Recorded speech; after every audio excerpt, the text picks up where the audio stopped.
قیامت بالکل نږدې دی. قیامت بالکل څه دی؟ نږدې دی. علامات ټول ښکاره شوي دي. عربو ته بله ورځ د امریکې صدر راغلی دی، د مسلمانانو قاتل راغلی، عالمي سطح باندې د مسلمانانو قاتل، قصابي د مسلمانانو راغلی دی، د فلسطین د مسلمانانو د بچو قاتل عربو ته راغلی دی. عرب چې د هغې زنانه ډرایوینګ د ګاډي نشو کولی، هغې مخ به نشو ښکاره کولی، د عربو زنانه راغلي دي او د دغه ټرمپ سره په دواړه لاس باندې سلامونه کوي، هغه سره ګفې لګوي. تاسو به ټولو کتلي داسې ده که داسې نه ده؟ د سعودي عرب زنانه راغلي، هغه خلک چې هغه د حرمینو خادمین ځان ته وایي، هغه خلک چې هغه د حج او د عمرې پیسې اخلي، هغه پیسې هغوی ټرمپ له ورکړې مسلمانان ته قتلوه. قیامت نور څه ته وایي؟ قیامت علامات نور څه ته وایي؟ څه وجې نه دا کار وکړو؟ صرف د دې وجې نه چې دوبۍ برج خلیفه جوړ کړی چې زه د هغې نه غټ بلډینګ جوړ کړم، زه د دوبۍ سره مقابله وکړم. داسې ده که داسې نه ده؟ زه د قطر سره مقابله وکړم، بلډینګونو ته غټ جوړ کړم. نبی علیه السلام په هغه زمانه کې فرمایلي وو، وی د اوښانو سره ونکي، د بیزو سره ونکي، په خپو باندې خپیال دی، په سر باندې سرتور، یوه زمانه را روانه ده چې دوی به د یو بل سره په بلډینګونو کې مقابله کوي. دکه داسې دا نه ده.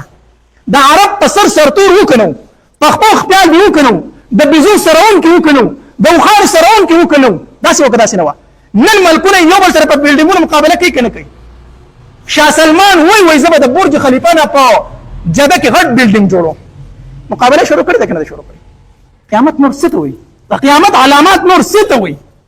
عرب چې په غیرت په یادېدل، نن هغې ټرمپ ته خپلې زنانه مخې ته پیش کړي دي، په تحفه کې ورته خپلې ښځې پیش کړي دي. دا ټیک خبره ده. موږ به د عربو قدر کوو، ځکه چې موږ له الله چې کوم کلام را لېږلی دی هغه ژبه عربي ده.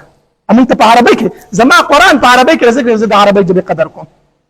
زه د عربو قدر ځکه کوم چې زما محبوب هلته کې دفن دی. زه د عربو قدر ځکه کوم چې زما پیغمبر په عربو کې راغلی دی. خو زه به د هغې عربي قدر کوم چې کوم زما د محبوب تابعدار دی. زه د هغې عربي قدر نه کوم، زه د نفس عربي قدر نه کوم. که د نفس عربي قدر کوي به د ابوجهل قدر هم کوي. ابوجهل په قریشو کې دی که نه دی؟ ابولهب په قریشو کې دی که نه دی؟ عربي دی که نه دی؟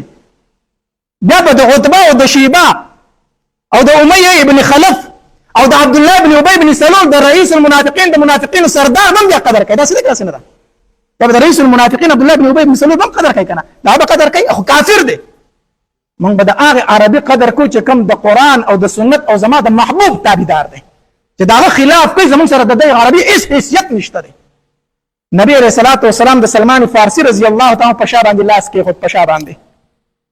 او نبی علیه الصلاة والسلام صحابه کرامو ته وفرمایل، وی ای زما صحابو، کو چېرته تاسو د دین اسلام نه واپس شئ که نه، الله تبارک وتعالی به د دین اسلام دپاره نور خلک پیدا کړي او هغه به ستاسو نه زیات د دین اسلام خدمت کوي، ستاسو نه به زیات پاخه وي په دین اسلام کې. د نبی علیه السلام مراد عربو چې د عربو نه به زیات خدمت کوي د دین اسلام. صحابه کرامو ته وفرمایل، د الله پاک پیغمبر زموږ نه علاوه به دا څوک وي؟ نبی علیه السلام سلمان فارسي د مټ نه ونیو، هغه به دا خلک شي، هغه به دا خلک وي. سلمان فارسي عربي نه و، عجمي و. نن د دین اسلام زیات خدمت عجمیان کوي که نه کوي؟ په ټوله دنیا کې ګوټ په ګوټ وګرځه، اسلامي حکومت په کوم ځای کې دی؟